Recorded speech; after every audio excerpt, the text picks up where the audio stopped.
As you guys know, Avalon and Scenes, we've been growing pretty fast now since we've become a business to business company, right? There's one particular insight or one particular thing that's changed in my behavior as Avalon grows bigger, right? And I kind of wanted to make a video about it because I was just like, hey, I think I should talk about this topic. It's about the difference in mindset between a $1 million entrepreneur and a $10 million entrepreneur, right? How do things evolve when you're in the single digit millions? How do things evolve when you're in double digit millions? So the first thing is that I think to build a $1 million business, and forget about business, right? Even if you want to build like a career and you want to make $1 million over, God knows, 10, 20 years, you can use the power of compounding, right? It's a viable option to go slow and compound. Whereas with people who are running a 10 million and above business or trying to go for that moonshot sort of business, at least moonshot for average people like us, it's more of a function of compounding. Great, it'll happen, but it's not going to do things by itself, right? You need to kickstart the engine.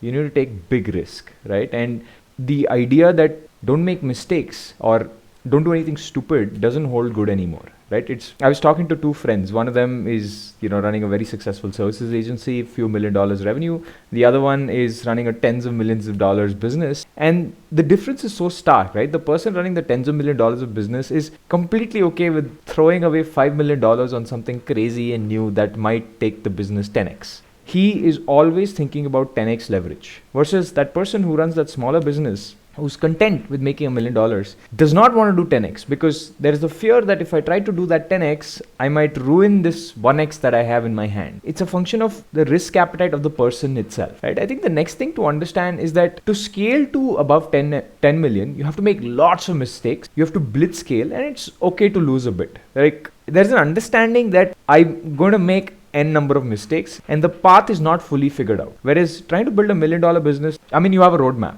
and you're kind of just following that roadmap. The next thing is a question of optimization, right? I've seen the person that runs $1 million business. You can see that his thinking is a lot about optimization. If I fire this one person, then I might save 30,000 here. If I turn off this one SaaS tool, I'm saving 10,000 here. It's a question of optimization. This person is constantly on the optimization thought process where I know that there is a cap, I can make this much revenue, and I'm trying to do as much as possible to pull down the costs so that this difference is my profit, right? And try to maximize that profit as much as possible. Whereas I feel people at the $10 million mark, they're trying to strike gold. And it's a lot like a gambler's mentality. It's like, I don't care if I lose. Optimization is not important for me. It's a distraction. It's if I sit and start thinking about everywhere where Avalon is now wasting 10, 20,000 rupees, I will do myself a disservice, right? I should rather be looking at trying to get a new client because every new client pays us a ridiculous amount of money, right? Because we're pure software and our margins are pretty good. So where would I put my attention? And the final thing to understand is that you can't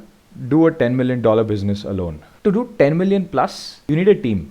There's that saying, right? To go fast, go alone, but to go far, go with people, right? I'm sure I butchered the statement, but it is true. The idea is that you have to learn how to delegate. See, to be a $10 million business, you need to first become a $10 million founder. You need to think differently. You can't sit and involve yourself in everything. There are people in the company now that replace me that are better than me at very specific tasks, and I made it so. It's not because I'm a lazy person. It's because I understand that me alone, I will run out of energy. I will have downtime. But now there is so much redundancy. There's so many other people thinking about this problem for me that all our brains combined and all our execution capabilities combined can pull out a better outcome, right? So like I said, you have to basically be the kind of person that can run a 10 million org. And a lot of my life decisions reflect that. For example, all my YouTube videos, except maybe this one and a few others, they've been pre-shot. I shot 110 videos in December in like a 4-day period because I can't be bothered to sit and do videos every 2 days or every 3 days like other creators. Even with investing, right? I know a lot of you guys are like spending your personal time sitting and investing. I don't do that, right? I've never personally invested in any stock. Instead, I just use small case, right? With small case, I think I've invested in something called all-weather investing.